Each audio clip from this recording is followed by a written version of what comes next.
Eyes wide open. The Appalachian Mountains are ancient, but something lives there. Something watching. Everything in those woods that watches you doesn't want to be found. Let's get into it. Warning, if you feel like you're being watched by the trees here in Woodlands National Park, you are. They're very dangerous and they are out to get you. If you hear loud rustling in the woods or see a tree that's suspiciously out of place, report it to a park ranger immediately. We are currently conducting an investigation. If you are hiking deep in those mountains and heard something calling back to you from the trees, would you investigate it? Or would you turn around and leave the forest exactly as it is, unanswered? Over the past several years, there has been a flurry of reports and stories of people going missing in national parks. I'm talking specifically about the Smoky Mountains, people becoming discoordinated and losing their way, and yes, feral humans.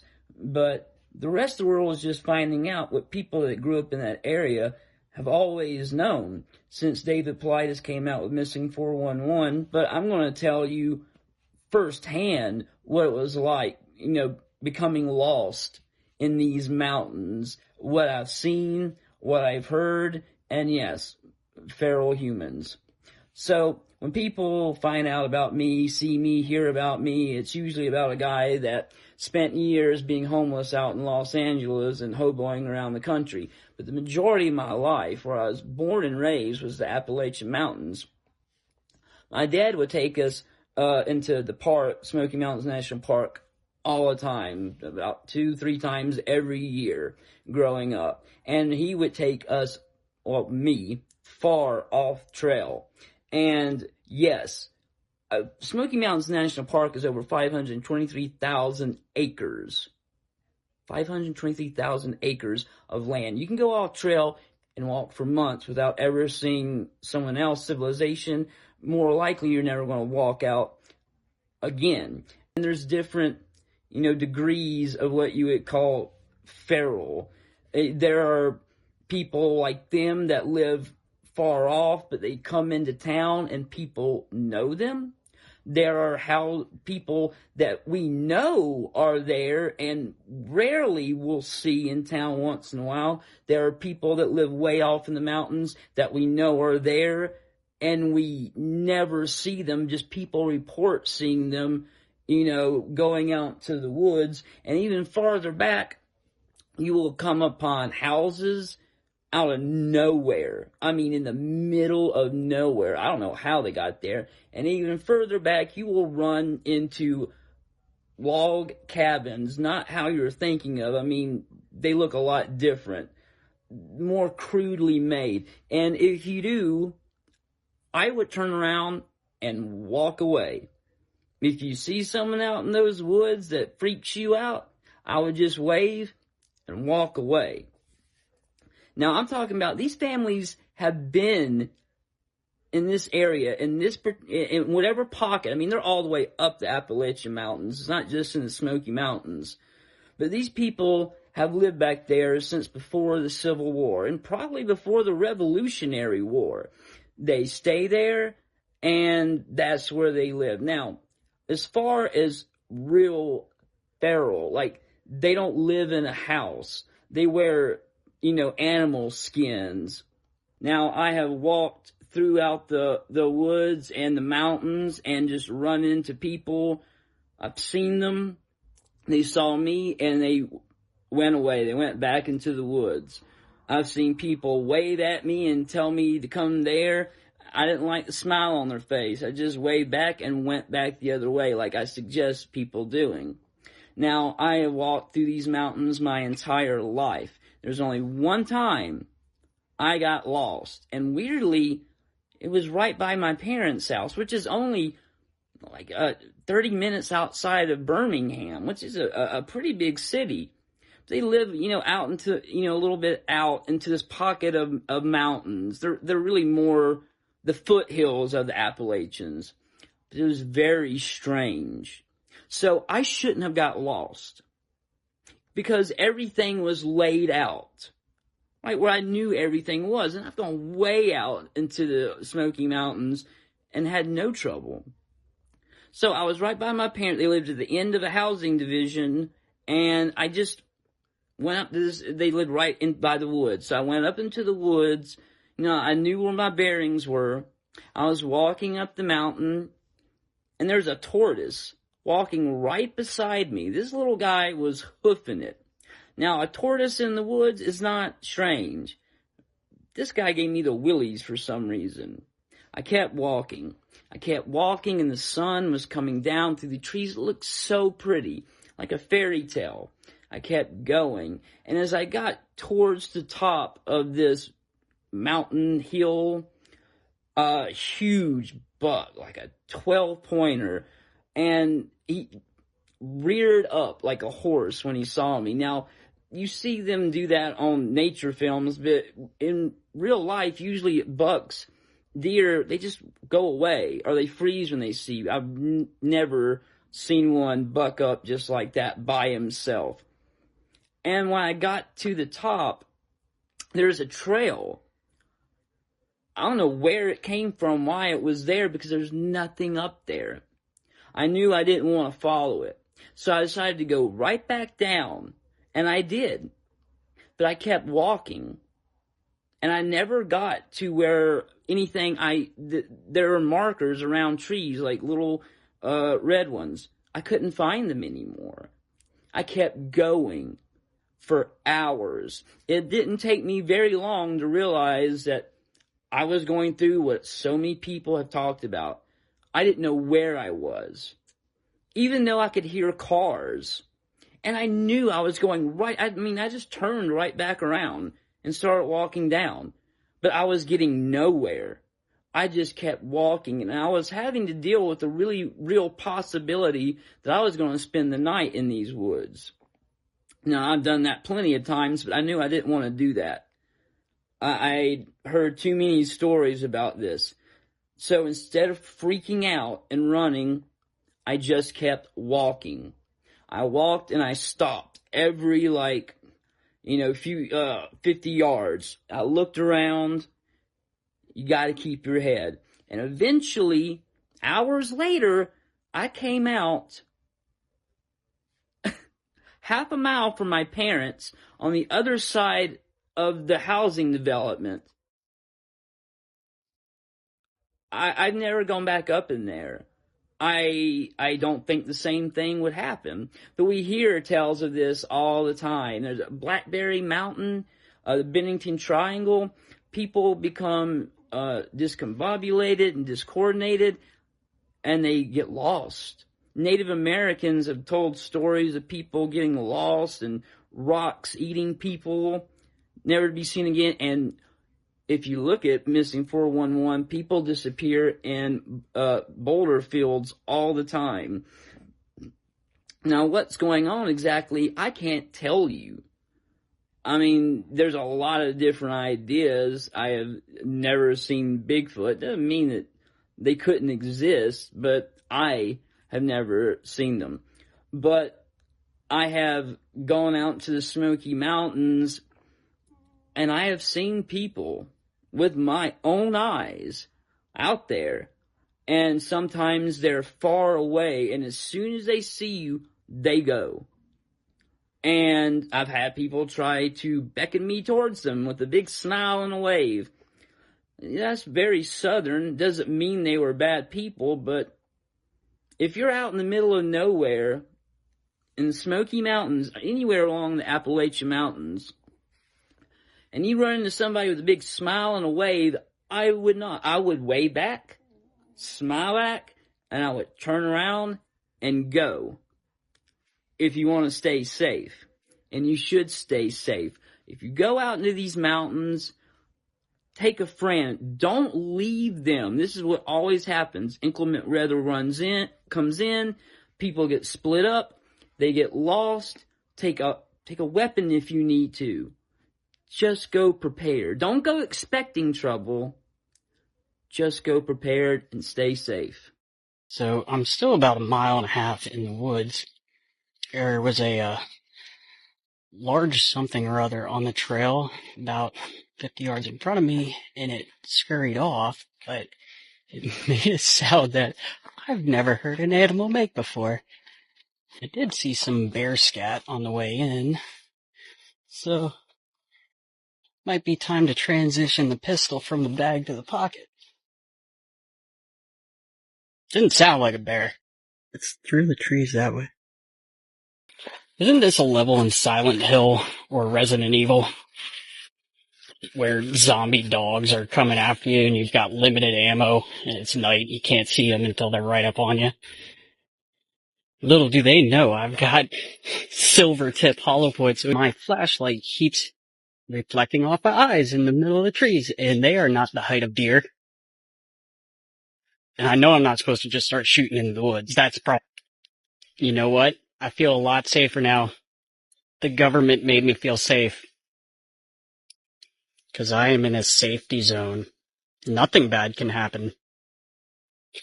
All that sign really means is, Matt Hole, don't shoot in the woods.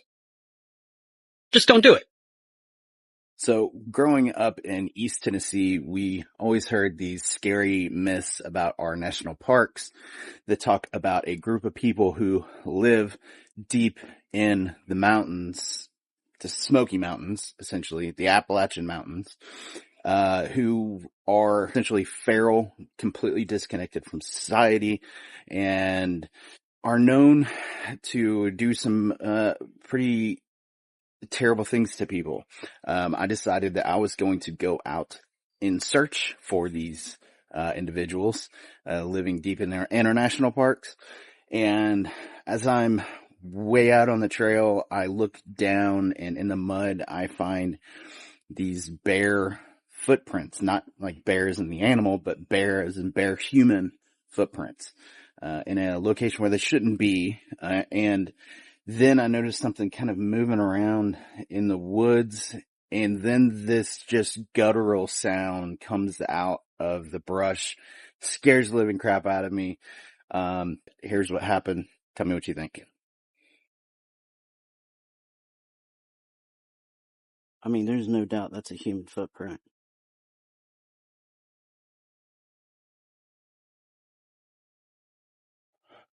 Where a human footprint should not be.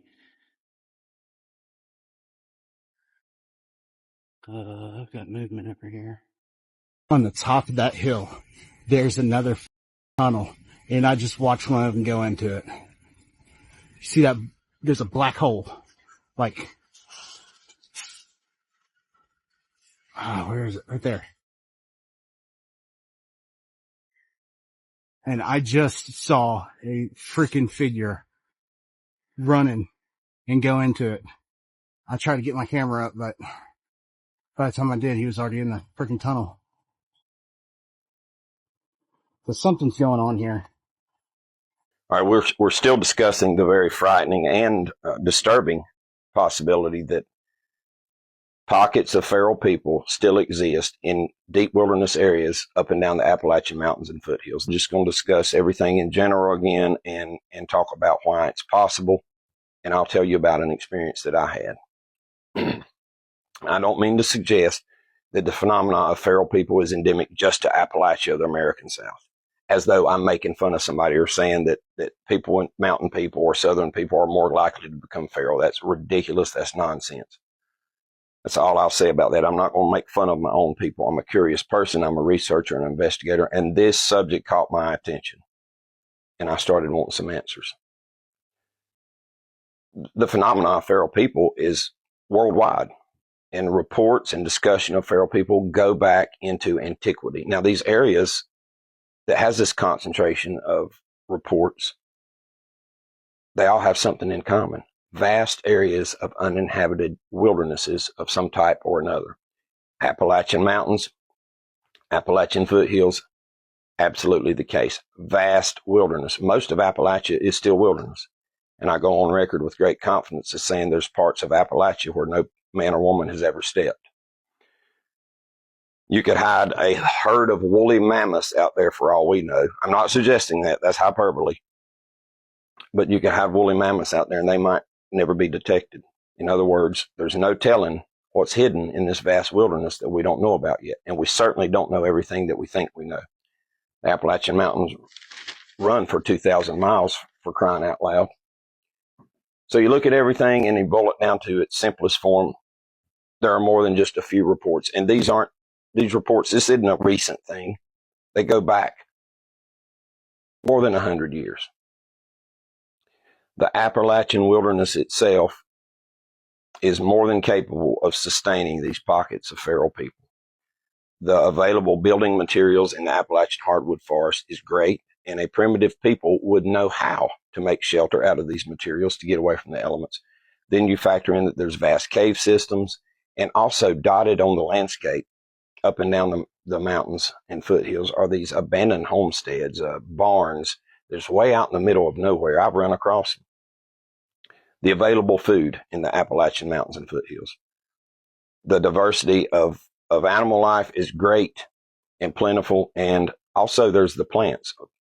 Very, very biodiverse area in terms of plants for food and for medicine.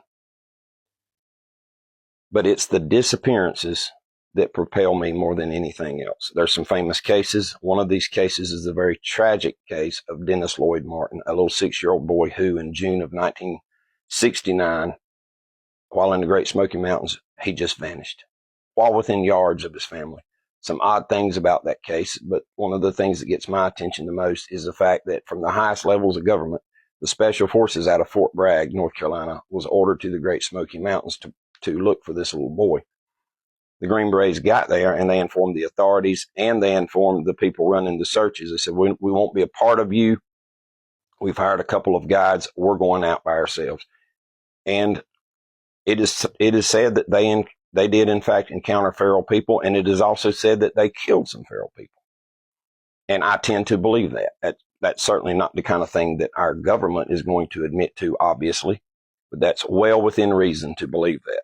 The amazing thing is this: the total number of feral people would be very, very minuscule compared to the population. These scant numbers of feral people spread out over such a vast wilderness, yet there's still all of these reports. Now, we have in our society a certain segment that no matter what, if something falls outside of that box of approved stuff, then they're not going to believe it. And worse yet, they will make fun of people. They will ridicule people. They will call people liars. They will call people stupid. And nobody wants to be treated like that. That's why the vast majority of people who encounter extraordinary things just keep it to themselves. I have learned this after 3.5, 4 years of interviewing witnesses. Nobody wants to be made fun of or ridiculed or called a liar. Imagine if everybody who's had experiences out of the ordinary came forward and talked about it. Now, the testimony of witnesses, we see similarities spanning the spectrum. We see, in many cases, great detail, specific detail provided, to include from my witness, James. People report across the board these deformed facial features, twisted bodies and spines, oddly enough, cataracts, very thick, white, milky cataracts, thinning, sparse, stringy hair, unclothed or clothed in rags, odd hairiness on their bodies, strange vocal, guttural grunts and sounds, people hearing an unknown language and then hearing these clicks and tree knocks and whistles and things like that apparently is the way that they would communicate at distance. The bottom line is that it is well within reason that isolated people can and probably do survive in the Appalachian Mountains.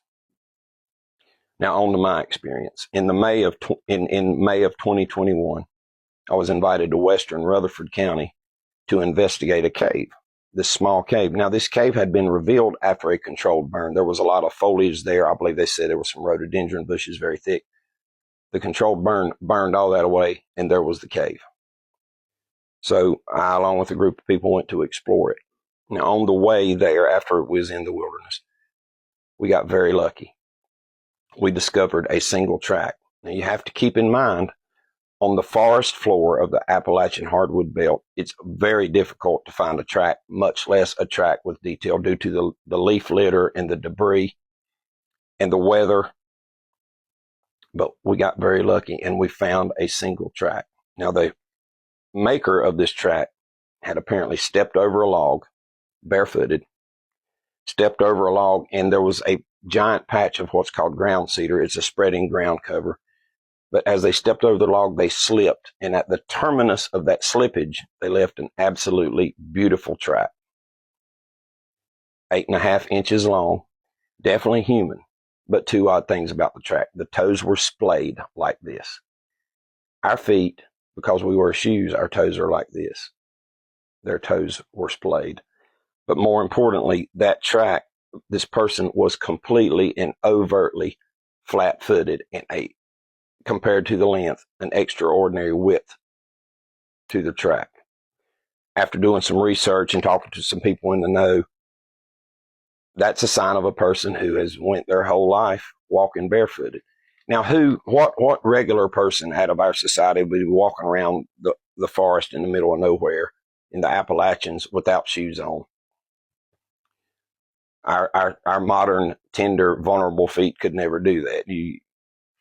We don't have the calluses, but somebody who has done it their whole life is going to have very, very tough feet.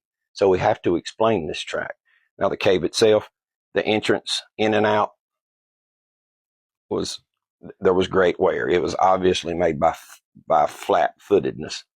It wasn't animal hooves or claws. So something was going in and out of that cave. It has to be explained. So what's the takeaway from this? Well, why would people go feral? Well, a lot of reasons. They just get isolated, or there's some isolated cases of maybe people who isolated themselves for religious reasons. But it is more than possible. Now, I don't mean to suggest that we bother these people or try to harm them or capture them in any way. We leave them alone. But I'm saying this, if you're a hiker or a camper or you're prone to be out there in the wilderness, just be careful and be aware. Now, have you ever heard of the feral people from Appalachia? This story comes from a guy that, even though he grew up in Appalachia, he did not believe that the feral people existed. And this is his story. He said, growing up in Appalachia, I had the time of my life. My friends and I spent our weekends riding dirt bikes and ATVs through the hills and forests, camping out under the stars, but one ride stands out. It's the day that I stopped doubting the stories of the feral people of Appalachia. One Saturday, we were out riding the trails. Miles into the forest, we stopped by a creek with a sandy bank to check for animal tracks, something we always did. Deer, turkey, typical stuff. But that day we found a human footprint, a big one. It was so strange that we actually went back to the house, grabbed my parents, and even took Polaroids of it. We thought it was cool, but didn't dwell on it too much. We headed back out riding deeper into the woods. Later, we crossed another creek, and that's when we saw him. Perched on a rock about 50 yards away was this wild-looking man. He was filthy, stringy hair, and ragged, dirty clothes. At first, we thought it might have just been a homeless man or lost. One of my friends yelled out to him, but instead of responding, the man bolted on all fours. He climbed up the ridge like an animal and disappeared into the trees. We looked at each other like we had just seen a ghost, but it was a man on all fours that, like an animal, climbed up a sheer bluff and disappeared. Needless to say, we were spooked and we headed straight back home. When we told my stepdad, he just laughed, calling it a hermit or a feral person. We didn't know what to think. Fast forward 1 year, same group of friends, same trail. This time we were camping out in the woods. We set up our tents and built a fire, not even thinking what had happened the year before. But as the sun went down, things got weird. We started hearing footsteps circling around the camp. Not animal footsteps, human ones. At first we thought it was just my stepdad and his buddies playing a prank on us. But when a massive rock came flying into the camp, landing inches from one of my friends, we knew this wasn't a joke. Someone could have got seriously hurt there. Panic set in. We ditched everything. Tents, gear, the works. We jumped on our ATVs and dirt bikes, and as we tore through the trails back to my house, we could hear them running behind us. I looked back over my shoulder and saw a person running on all fours. Whatever it was keeping up with us, chasing us all the way out of the forest. That ride home was the fastest I have ever gone in my life. To this day, I'm convinced that we encountered the feral people, the old timers always talked about, the ones that lived in the deep woods, stealing the food, staying hidden, whatever we saw, it wasn't an animal, and it definitely wasn't a prank. From that point forward, I never went back into that same area ever again. So I live like a 2-3 hour drive away from the Appalachian Mountains, and if you don't already know, the Appalachian Mountains and Appalachia in general have a lot of very, very spooky lore around them. For the longest time, I didn't believe in any of that lore, because every time I went to the Appalachian Mountains, nothing spooky happened to me. That's until a couple of weeks ago when I went on a road trip by myself through the Appalachian Mountains, and something so unexplainable happened to me that all I can think is that it was something supernatural. And I tried telling my friends about it, and they just don't believe me. Now you see, I was road tripping to Canada to see some friends in Toronto, and just for context, in order to get to Canada from where I live, you have to drive through the Appalachian Mountains. And it's about like a 6-7 hour drive if you don't stop. And my car was kind of dirty, and I didn't want to drive all that way in a dirty car, so I decided to take my car to the car wash to get it cleaned. Now, it's important to note that it was one of those drive-through car washes, and after I drove through, I went and parked my car to like vacuum it, and I checked outside, and my car was completely sparkly clean. That being said, I eventually leave the city in my clean car, and I start my road trip up to Canada, and everything is normal at first. That's until I get to the Appalachian Mountains. I'm just speeding along this road in rural Appalachia, pitch black outside, forest on either side of me, when out of nowhere I hear this giant thud on my roof of my car. Now at first I thought it was a branch that hit my car, and it was pretty loud, so I was like, oh, I should probably pull over and see if my car was damaged. But something in me told me not to slow down or stop. Like, my spidey senses were tingling, and I'm so happy I did not stop. But I did tell myself that I would stop at the next lit area, like gas station, rest stop, whatever it may be. So I just keep driving down this road, and as I'm driving, I just happen to look up through my sunroof, which has its shader thing open, and I kid you not, I see a face in my sunroof. I freak out and I swerve a little bit, and I look back up, and the face isn't there. So I kind of doubt myself. I'm like, maybe I didn't see a face because it didn't look completely human. Like, maybe it was just the trees or something. After that, though, I was just really freaked out because something just did not sit right with me. So I just kept driving, and I did not stop until I had to get gas. But when I do eventually stop to get gas, I get out of my car and I see that my back windshield is chipped, and there are handprints all over the roof of my car. And as I said before, I got my car washed before this, and there were no handprints on my car, and I was with my car the entire time, so I have no idea how these got on my car. I got another feral people of the Appalachian Trail story for you guys. So this man and his girlfriend, they were hiking the Appalachian Trail, and they said that they set up camp in what's known as a non-designated camping area. He said they were kind of off the beaten path, not at all where they were supposed to be camping. But they said they pitched their tent, built their fire, and they sat around the fire there for a bit, and then they got sleepy and decided to call it a night. So they went and laid down, fell asleep. The guy said he was awakened at 3 o'clock in the morning by sticks breaking outside the tent. He said he could tell it was somebody walking around the tent or something walking around the tent. And then he could hear faint whispers, so he knew it was people. So he said he eased the tent open, unzipped it real slow, and then eased out. And he said he listened and he could hear them whispering off in the wood line. So he turned his flashlight on and shined it over there. And he said he's seen a guy standing there that he said he had just a really long beard, real long hair. He said his eyes, he just had this, the way his eyes looked at him, he said, I'll never forget. And he said he hollered and at him and kept the light on him. Said the guy turned, said something, and took off running, And he said, I'm not gonna lie, it scared me pretty bad, So he said, I built the fire back up, got it nice and hot, and the flames up there where I could see good, made it pretty bright around the tent. He said, and I just sat there the rest of the night, keeping the fire going. So the next morning his girlfriend got up and he said he never really said a whole lot to her about it other than, she asked why he wasn't in the tent. And he said, well, he thought he heard something, but he never went into no real big details about what it was. And he said they packed their tent up after they ate breakfast and went on down the trail. Now, he said the second night, when he was looking for a place to set up a camp at, he said he found a place where there was a cliff. And he set his tent up near that cliff. So the cliff would be at their back. So he knew nobody, if those people was following them again or anything happened, he knew nobody coming in from the backside because it was just a cliff wall. There was no getting back there.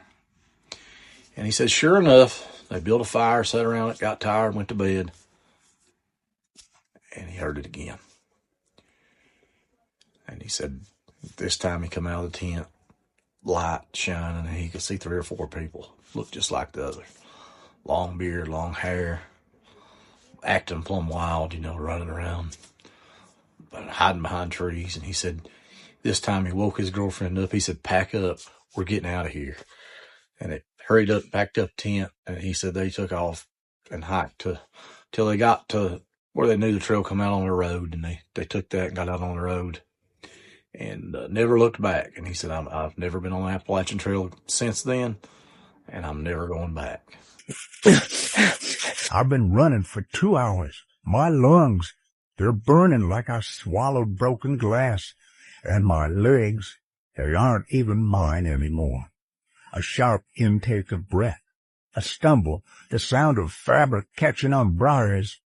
I can't get the sound of that clacking out of my head. It's everywhere. It ain't just behind me, and it ain't just on the ridge. It's like they're side by side with me, keeping pace through the brush, waiting for me to lose my footing. Every time I try to slow down, every time I think I've found a path, I hear it. Click, clack, closer this time. I tried to double back. Thought I'd lose them in the thicket near the creek, but every time I turn, there's another one of those bone markers waiting. They aren't just chasing me, and they aren't just hunting me. They're guiding me. They're funneling me right down into the gorge. I'm a fool for having to come out here. I know that now. I should have listened to the data. I should have listened to my own gut. But I ain't going to be a casualty if I can help it. Not today. I need to find a way out of this. I just need to find one gap in their line. I reached the main trail, the one that leads straight back to the access road, straight back to the truck, and it's gone. Or at least it's completely choked off. Look at this. Look at what they've done here. They've felled massive hemlocks, dragged them across the path, and woven them together with thick vines and dark, cured hides. It's a wall. It's solid as stone, standing a good 6 feet high, right across the whole trail. There's no way round it. I touched it just now. It's damp, and it smells like, I don't even know, iron and wet rot. They didn't just drop these trees. They constructed this. They knew I'd try to head back this way. It's a trap, plain and simple. They're clearing the woods of everything else, cordoning off the exits like hunters driving deer into a pen. If I can't get through this, and I can't go back the way I came, I only got one direction left to go, and they know it. I got no choice. I gotta go down. Look at this. This is the gorge. It's the only place the canopy breaks where the terrain is too sheer, too steep for 'em to keep this kind of pace up. It's dark as pitch down there. I can't even see the bottom. It's just a wall of mist and bad air that smells like wet rot and old earth. But it's the only shot I got. I'm dropping the heavy pack. I can't carry the extra weight if I'm going to slide down this bank. I'm keeping the camera, and I'm keeping my light.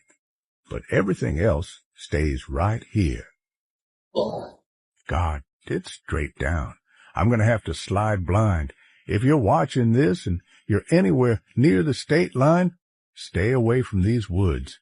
They're bigger than I thought, and they're way more organized than any man has a right to. I hear 'em right above the ledge. They're right there. They found the drop. They're coming down the bank. I gotta cut the feed. Deep within the dense forests and rugged mountains of Appalachia, there exists a long-standing legend that has both fascinated and unsettled locals for generations, the so-called feral people. These are said to be humans who live completely off the grid, isolated from society, sometimes described as primitive, animalistic, and even dangerous. The idea of feral people isn't entirely fictional. The term feral refers to humans who live in the wild, often without modern socialization or connection to society. In Appalachia, these stories are fueled by the region's vast wilderness, hidden cave systems, and remote hollows where people can disappear from public view. There have been reported sightings that add to the mystery. One of the more well-known accounts comes from Kentucky in 1980, when a truck driver named Noble Clay reported seeing a large, human-like figure covered in white hair standing near a highway. The encounter was serious enough that police took an official statement, although no clear explanation was ever found. Other stories come from hikers and locals who claim to hear strange noises, whistling, screaming, or movement in the woods, only to briefly glimpse human figures watching from a distance before disappearing. Some reports even suggest encounters with people living in caves or abandoned mines, surviving by hunting or scavenging. However, many experts and locals argue that these stories are often exaggerated or misunderstood. In reality, some sightings may simply be hermits, off-grid families, or unhoused individuals living in remote areas. Appalachia has a long history of self-sufficient living, and people choosing isolation isn't unheard of. One of the most frequently repeated stories comes from the Daniel Boone National Forest in Kentucky, where hikers have long reported unsettling experiences deep in the woods. In one commonly shared account, a group of campers described hearing rhythmic, knocking on trees late at night, something they first assumed was another hiker signaling for help. When they responded, the knocking reportedly began circling their campsite instead of staying in one place. Later, they claimed to see a shadowy, hunched figure standing at the edge of their firelight, before it quickly vanished into the dark forest. Other stories come out of rural West Virginia, where locals have long whispered about people living inside abandoned coal mines and deep cave systems. The legend persists because of the region's unique environment, vast, unexplored land where it's easy to imagine something hidden just beyond sight. Whether feral people are real or just a mix of truth and folklore, the stories continue to blur the line between reality and myth. And in a place as wild and ancient as Appalachia, that mystery may never fully be solved. Deep in the Appalachian Mountains, there are stories whispered for generations about people who are said to live in the woods, completely off the grid and maybe not quite like the rest of us. Across Appalachia, stretching through parts of West Virginia, Kentucky, Tennessee, and beyond, there are old tales of what some call feral people. Now, there is no evidence that these people exist in the way these stories describe them, but the legends have been passed down for generations. And like many Appalachian stories, they often begin with history. Moonshining has long been part of Appalachian life and culture. In remote hollers and deep forests, families once hid stills to avoid the law. And over time, some of those same families became even more isolated, choosing to stay hidden to protect themselves, their land, and their way of life. And that's where the stories begin to shift. Some say these isolated families eventually became so withdrawn that they even stopped interacting with outsiders entirely, living deep in the woods, rarely, if ever, seen. But what people claim to hear is even stranger. Hikers and locals have reported sounds in the forest that don't quite match anything natural. Grunts, groans, and noises that seem almost like animals, but not quite right. Some say it sounds like something trying to communicate. Others believe it's just wildlife misidentified in the dark. And then there are the darker versions of the stories. Some legends claim these feral people mimic animal calls to communicate with each other across the mountains, a language no outsider could understand.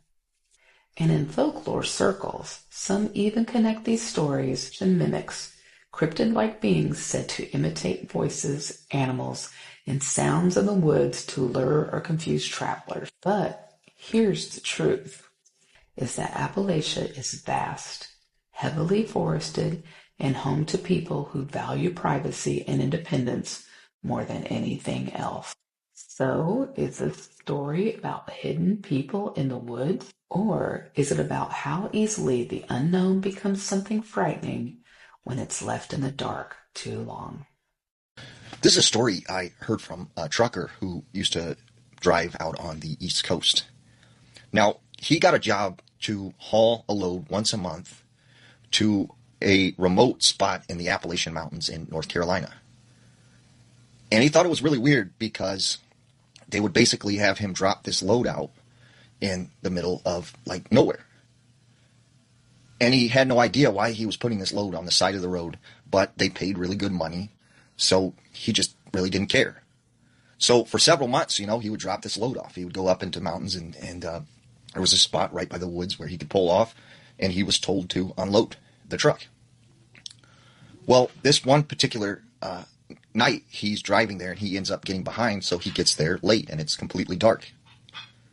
He unloads the truck and puts it, on the side of the road where he was instructed, and he decides he's going to get a few hours sleep. And he didn't think it would be, any sort of problem because there was no one around. So he goes into the back of his truck and he starts sleeping. He wakes up in the middle of the night and he starts hearing like these weird vocalizations, like these screams, like something is communicating to something else through the woods. And it's getting louder and louder. And then he hears outside of his truck like all this commotion and noise.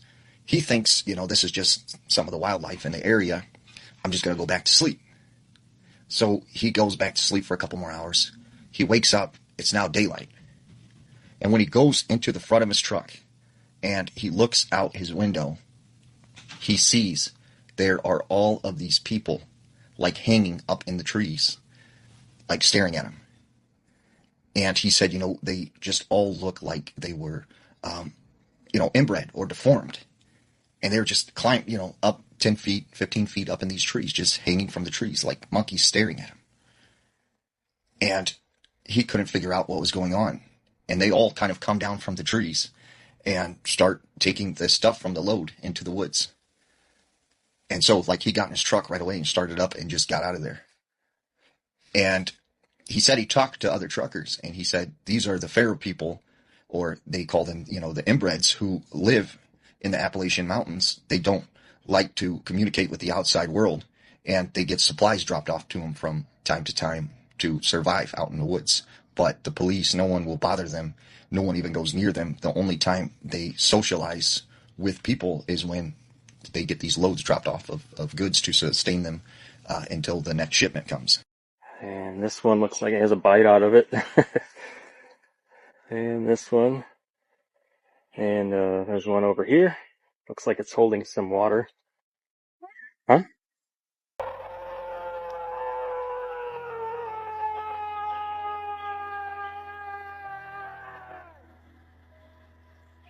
I think it's time to go.